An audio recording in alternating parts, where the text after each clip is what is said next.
విశాఖలోని మధురవాడలో ప్రభుత్వ భూమిని స్థానిక ప్రజల ఉపయోగం కోసం కాకుండా కొందరు అక్రమార్కులు షెడ్లు వేసి ఆక్రమిస్తున్నారని, అడ్డుకుంటున్న స్థానికులపై ఎస్సీ ఎస్టీ చట్టం అడ్డుపెట్టుకుని అక్రమ కేసులు బనాయిస్తున్నారని మధురవాడ రిక్షా కాలనీ నివాసులు కబ్జా జరుగుతున్న ప్రాంతంలో ఆందోళనకి దిగారు.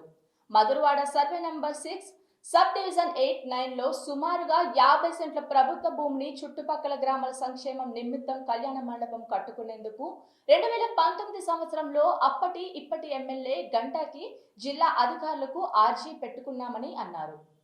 అప్పుడు అధికారులు కేవలం బోర్డు పాతించి కంచె వేయలేదని, అదే అదునుగా కొందరు దుండంగులు ఆ స్థలంలో షెడ్లు వేస్తూ అడ్డుకున్న గ్రామస్తులపై అక్రమంగా ఎస్సీ ఎస్టీ కేసులు పెడుతూ వేధిస్తున్నారని అన్నారు.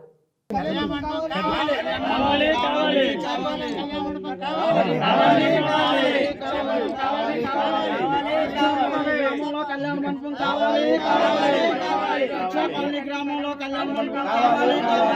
గత 5 సంవత్సరాలుగా పోరాటం చేస్తున్నాం.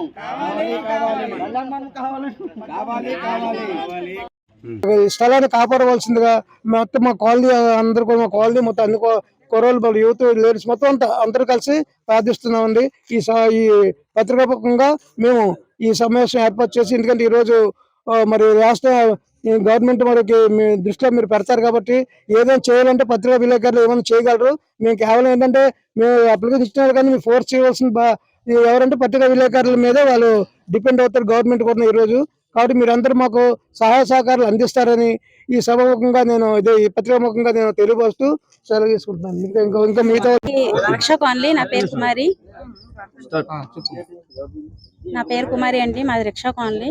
గత 5 సంవత్సరాలు బట్టి ఇదే జరుగుతుంది. ఖాళీ ల్యాండ్ ఇది, ఖాళీ ల్యాండే కానీ మీ కళ్యాణ మండపం కోసమని కలెక్టర్ ఆఫీస్ కి, ఎంఆర్ ఆఫీస్ కి అన్నిటికి తిరిగామండి. అన్నిటి దగ్గర కూడా మీరు లెటర్లు పెడుతున్నాము. కానీ ఇది ఖాళీ స్థలమే. వాళ్ళు పాకలు వేసుకున్నారు, రేకు షెడ్లు వేసుకున్నారు, మేమే విడగొట్టేసామని చెప్పేసి మా మీద కేసులు వేశారు. అందులో యాదీస్ చాలా మంది ఉన్నారు, ఎస్సీ వాళ్ళు మాత్రం 4 ఉన్నారు. టోటల్ ఎస్సీ కేసులు మొత్తం మా మీద పెట్టారండి. యాదవ్సులు ఉన్నారు, ఎస్సీ వాళ్ళు ఉన్నారు. ఏం పెట్టారంటే ఎస్సీ ఎస్టీ కేసు ఏంటంటే వాళ్ళు పాకలు వేసుకున్నారని, రేకు షెడ్లు వేసుకున్నారని, మేము విరగొట్టేసామని మా మీద పెట్టారండి. మేము ఊరంతా మంచి కోసమే మా కళ్యాణ మండపం కావాలని మేము కోరుకుంటున్నామండి. మేము ఉండడానికో కాదు, మేము ఇల్లు కట్టుకోవడానికో కాదు. ఇక్కడ 4 ఊర్లు కూడా కళ్యాణ మండపం ఉంటే మాకు అందరికీ బాగుంటుందని మేము అనుకుంటున్నామండి. దానికి వాళ్ళు నచ్చగా మాకు లేని పని కేసులు వేసి మమ్మల్ని అందరినీ 29 మంది మీద కేసులు పెట్టారండి. ఉన్నారండి, రాజకీయ నాయకులు కూడా ఉన్నారు. వాళ్ళ పేర్లు నేను చెప్పలేను. దయచేసి మీరు అందరూ మాకు కోఆపరేట్ చేసి మాకు కళ్యాణ మండపం ఇప్పిస్తారని మేము కోరుకుంటున్నామండి. గత టైంలో కూడా ఎంఆర్ ఆఫీస్ కి అన్నిటికీ మేము చెప్పామండి. ఇప్పటి వరకు మాకేం న్యాయం జరగలేదు. దయచేసి చేయాలని కోరుకుంటున్నాం. మా రిక్షా కాలనీలో 600 మంది ఉంటారండి. 600 మందిలో 400 మంది ఒక వైపు ఉంటే జస్ట్ 50-80 మంది మాత్రం ఒక వైపు ఉన్నారండి. ఇందులో 50-60 మందిలో కూడా 4 ఎస్సీ వాళ్ళు ఉన్నారండి. మిగతా వాళ్ళందరూ యాదవ్స్ ఉన్నారండి. కొంచెం వేరే క్యాస్ట్ వాళ్ళు కూడా ఉన్నారండి. మేము ఏ క్యాస్ట్ ఫీలింగ్స్ మాకు లేవండి. మా ఊరికి మంచి జరగాలని మేము కోరుకుంటున్నామండి.